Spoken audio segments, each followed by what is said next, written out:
Je crois que c'est un moment important pour la province Sud, pour le message que nous envoyons aux Calédoniens dans leur ensemble, pour montrer qu'au-delà des divergences, il y a véritablement quelque chose de très très important et d'impossible à nous séparer, c'est la volonté que la Nouvelle-Calédonie reste dans la France. Et je crois qu'aujourd'hui, nous avons su faire l'impasse sur l'accessoire pour se concentrer sur l'essentiel.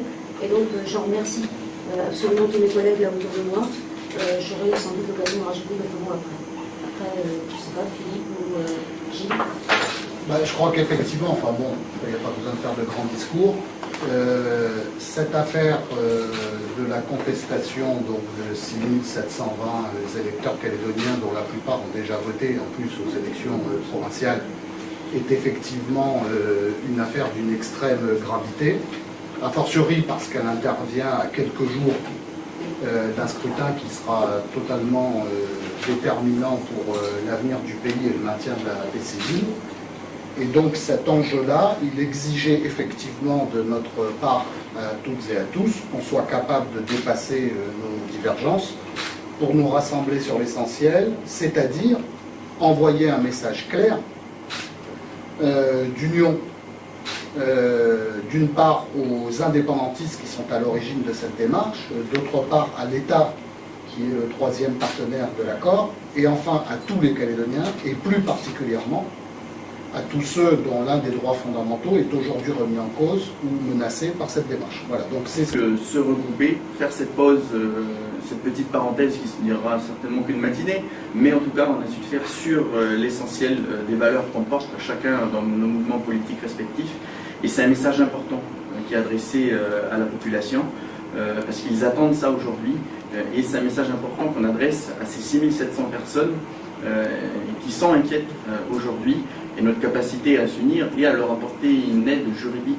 commune pour leur permettre de se sortir, je dirais, du guêpier dans lequel les indépendantistes veulent les traîner aujourd'hui, c'est une bonne chose. Et enfin, les indépendantistes ont fait, le FNKS élargi a fait une conférence de presse cette semaine, et nous on montre à notre tour qu'on est capable de faire la même chose, de s'unir devant les Calédoniens pour porter le message qu'ils nous ont adressé à 72% en 1998 sur l'accord de Nouméa. Voilà. De préserver, que des messages clairs ont été adressés à l'endroit des indépendantistes. Il faut bien leur exprimer que nous nous opposerons tous ensemble à la radiation d'électeurs, à l'exclusion de Calédoniens, de la citoyenneté calédonienne.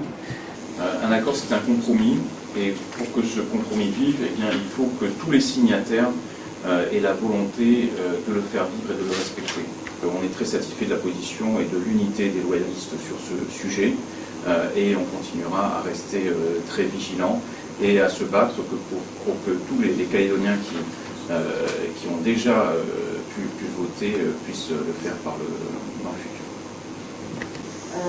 Au nom, cette fois-ci, du Front pour l'unité et du Rassemblement que nous représentons à la province Sud, que nous sommes très satisfaits du contenu du vœu, tout en particulier parce que ça nous permet d'apporter le soutien plein et entier à l'initiative qui a été prise, aux initiatives qui ont été prises par le sénateur Pierre Frogier à Paris, et je pense que c'est un message particulièrement important que nous avions apporté. Et nous n'avons pas hésité effectivement à enrichir le vœu que nous avions rédigé, y compris si nous n'étions pas totalement convaincus de la nécessité de certains amendements que nous avons portés. Mais l'essentiel était là. Merci, Madame la Présidente. Pour avoir participé à beaucoup de moments forts des accords de Matignon, ensuite participer aux négociations de l'accord de Nouméa, de la signature de l'accord de Nouméa, de les avoir vécus depuis 1988 jusqu'à aujourd'hui, je peux certifier que nous n'avons jamais, à aucun moment, voulu l'exclusion d'une partie de la communauté. Jamais. Ma tristesse aujourd'hui est grande d'observer que non seulement une grande partie de la communauté calédonienne, donc de la communauté française, a d'ores et déjà exclu, mais en plus, on tente d'aller beaucoup plus loin.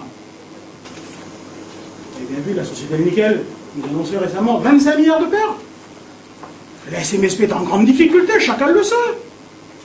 Une dette fiscale de près de 5 milliards de francs. L'usine du Nord est en difficulté, l'usine du Sud est aussi en grande difficulté. On ne pourrait pas mettre en commun notre intelligence, notre énergie à essayer de trouver des solutions pour tout ça? Non. On va encore exclure une partie de la communauté calédonienne. Ce n'est pas un apport supplémentaire pour la Nouvelle-Calédonie que d'avoir toutes ces femmes et tous ces hommes qui participent avec nous à la construction de la Nouvelle-Calédonie, à la création de richesses. Je me réjouis, je vous le dis, je me réjouis, que ce matin, dans une belle unanimité, nous ayons adopté ce vœu, même si celui-ci peut paraître ne pas être complètement parfait.